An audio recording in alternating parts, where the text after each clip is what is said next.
എനിക്ക് ഇരട്ടത്താപ്പ് അങ്ങനെയൊന്നും ഒരു വ്യാഖ്യാനം എനിക്ക് പറയാൻ പറ്റില്ല. ഈ ഭാരതത്തിന്റെ ഭരണഘടന കാത്തു സൂക്ഷിക്കാൻ ഭരിക്കുന്ന സർക്കാരുകൾക്ക് ഉത്തരവാദിത്വമുണ്ട്.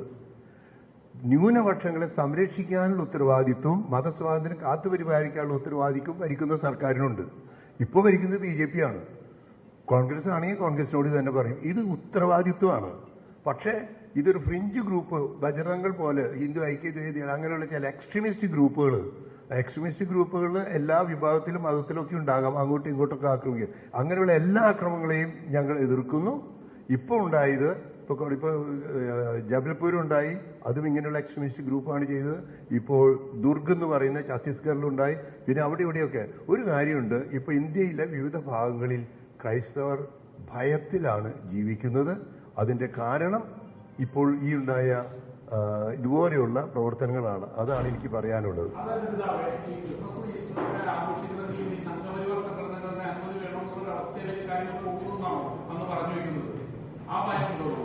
ഈ ഞങ്ങൾ മോദിജിയെ ക്രിസ്മസ് സെലിബ്രേഷന് ക്ഷണിച്ചു, അദ്ദേഹം വന്നു.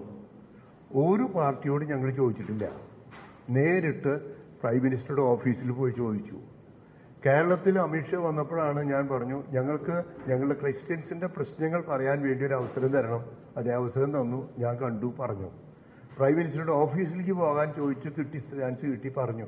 അതുകൊണ്ട് ഈ ഇങ്ങനെയുള്ള വർഗീയ പാർട്ടികളുടെ കാര്യമായിട്ട് ഞങ്ങൾക്ക് ഇടപെടാൻ ആഗ്രഹിക്കുന്നില്ല. ഞങ്ങൾ നേരിട്ട് പ്രൈം മിനിസ്റ്റർ, അപ്പോൾ ഭരിക്കുന്ന പാർട്ടിയോട്, ഭരിക്കുന്ന വ്യക്തികളോടാണ് അഭ്യർത്ഥിക്കുന്നത്. ഭാരതത്തിന്റെ ഭരണഘടന കാത്തു സൂക്ഷിക്കണം. ഇപ്പോൾ ഇത് പറഞ്ഞു കേട്ടു, ഏറ്റവും അവസാനം ഇന്ന് രാവിലെ അത് പറഞ്ഞു കേട്ടു, ഈ ആന്റി കൺവേർഷൻ ബിൽ അല്ലെങ്കിൽ ഛത്തീസ്ഗഡ് റിലീജിയസ് ഫ്രീഡം ആക്ട്, അതിന്റെ പേരിൽ ഇവരെ സിസ്റ്റേഴ്സിനെ അറസ്റ്റ് ചെയ്തിട്ടുണ്ട്. അങ്ങനെ അറസ്റ്റ് ചെയ്തിട്ടുണ്ടെങ്കിൽ, നേരത്തെ ഹ്യൂമൻ ട്രാഫിക്കിംഗ് മാത്രമായിരുന്നു, ആന്റി കൺവേർഷൻ ബില്ലിന്റെ പേരിലാണ് ആക്രമിച്ചതെങ്കിൽ ഇനി ബെയിൽ കിട്ടല് എളുപ്പമല്ല. അതും ഇന്ത്യയുടെ മതസ്വാതന്ത്ര്യത്തിന് ഭരണഘടനയ്ക്ക് എതിരാണ്. ഇങ്ങനെയുള്ള ഒരു ബില്ലുണ്ടാക്കി ഈ ഭാരതത്തിന്റെ ഭരണഘടന ഇത്രയും വ്യക്തമായിരിക്കെ എന്തുകൊണ്ട് ഇങ്ങനെ ഒരു ബില്ല് വന്നു, ആ ബില്ല് കൊണ്ട് ഇങ്ങനെ പ്രവർത്തിക്കുന്നു? അതിനെതിരെ ഭാരത മനസാക്ഷി ഉണർത്താൻ നിങ്ങളും കൂടി പരിശ്രമിക്കുന്നതാണ് എനിക്ക് പറയാനുള്ളത്.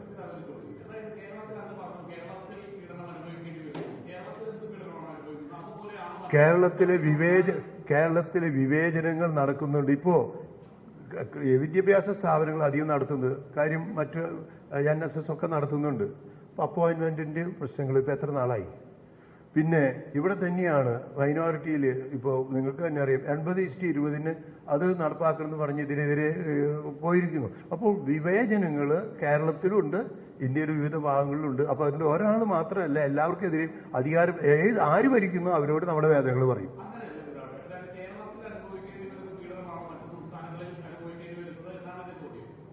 ഓരോ സ്ഥലത്തും ഓരോ സ്റ്റേറ്റിലും പല തരത്തിലാണ്. അതുകൊണ്ട് അതിന് ജനറലൈസ് ഇന്നതാണ് ഇവിടെ കേരളത്തിൽ നടക്കുന്നതാണ് മണിപ്പൂരിൽ നടക്കുന്നതെന്നോ, മണിപ്പൂരിൽ നടക്കുന്നതാണ് ഇപ്പോൾ ഛത്തീസ്ഗഡിൽ നടക്കുന്നത്, UP നടക്കുന്നതെന്നോ, അതാണ് കർണാടകയിൽ നടത്തുന്നതെന്നും പറയില്ല. എല്ലാത്തിനും അതിൻ്റെതായ വ്യത്യസ്തതകളുണ്ട്.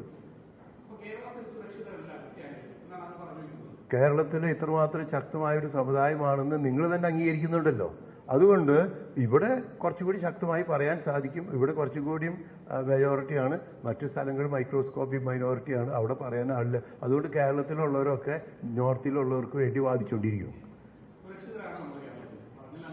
എല്ലായിടത്തും അതിൻ്റെ നന്മയുണ്ട്, തിന്മയുണ്ട്, സുരക്ഷിതത്വ കുറവുണ്ട്, സുരക്ഷിതത്വമുണ്ട്. അപ്പൊ അതുകൊണ്ട് ഓരോ ഇൻഡിവിജ്വൽ കേസുകൾ, അതിപ്പോൾ ജനറലായി ഈ നിങ്ങളുടെ ചോദ്യത്തിന് ജനറലൈസ് ചെയ്ത് പറയാനായിട്ട് എനിക്ക് പറ്റില്ല, പറയുന്നത് ശരിയല്ല.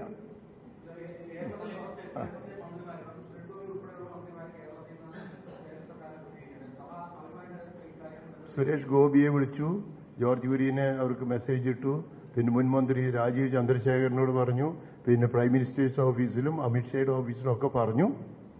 എങ്കിലും ഭയമുണ്ട്. ഇപ്പോൾ അവസാനം കേട്ടത് ആന്റി കൺവേർഷൻ ബില്ലിന്റെ അല്ലെങ്കിൽ അതിന്റെ പേരിലാണ് അറസ്റ്റെങ്കിൽ കോടതിക്ക് പോലും ബെയിൽ കൊടുക്കാൻ പറ്റാത്ത അവസ്ഥയാണ്. ഇതിൽ ഏറെന്നുള്ളത് ഈ സിസ്റ്റേഴ്സ് ആഗ്രയിൽ നിന്ന് അവിടെ ചെന്നത് ഈ കുട്ടികളെ അവർ പറഞ്ഞു, ഇതിന് കുട്ടികളുണ്ട്. ഈ പെൺകുട്ടികൾ എല്ലാവരും തന്നെ ക്രിസ്ത്യൻസാണ്, കാത്തലിക്സ് അല്ല, ക്രിസ്ത്യൻസാണ്. അവർ മേജറാണ്. അവരുടെ മാതാപിതാക്കളുടെ അംഗീകാരത്തോടു കൂടി വന്നതാണ്. ബജറംഗ് ദൾ അവിടെ വന്ന് അവരെ ചോദ്യം ചെയ്ത് അവരെ ഭീഷണിപ്പെടുത്തി സിസ്റ്റേഴ്സിനെ അറസ്റ്റ് ചെയ്ത് കൊണ്ടുപോയി ഇവർ പറയുന്ന പോലെ മൊഴി കൊടുക്കണം എന്നൊക്കെ പറയുന്ന സാഹചര്യങ്ങളുണ്ടെന്ന് പറയുന്നു. അത് ഏത് തീവ്രവാദ ഗ്രൂപ്പ് ആക്രമിച്ചാലും അത് തെറ്റാണ്.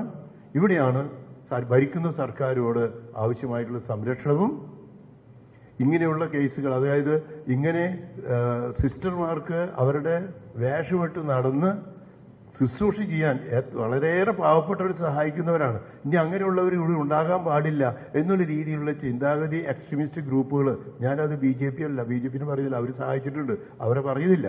പക്ഷെ അതേ സമയത്ത് ഇങ്ങനെ എക്സ്ട്രീമിസ്റ്റ് ഗ്രൂപ്പുകളുണ്ടെങ്കിൽ അവരെ വേണ്ട തരത്തിൽ നിയന്ത്രിക്കാൻ ഭരിക്കുന്ന സർക്കാർ ശ്രമിക്കണം. അത് ഭാരതത്തിലെ എല്ലാ സംസ്ഥാനങ്ങളിലും അങ്ങനെയുള്ള എക്സ്ട്രീമിസ്റ്റുകളെ പ്രോത്സാഹിപ്പിക്കാൻ പാടില്ല.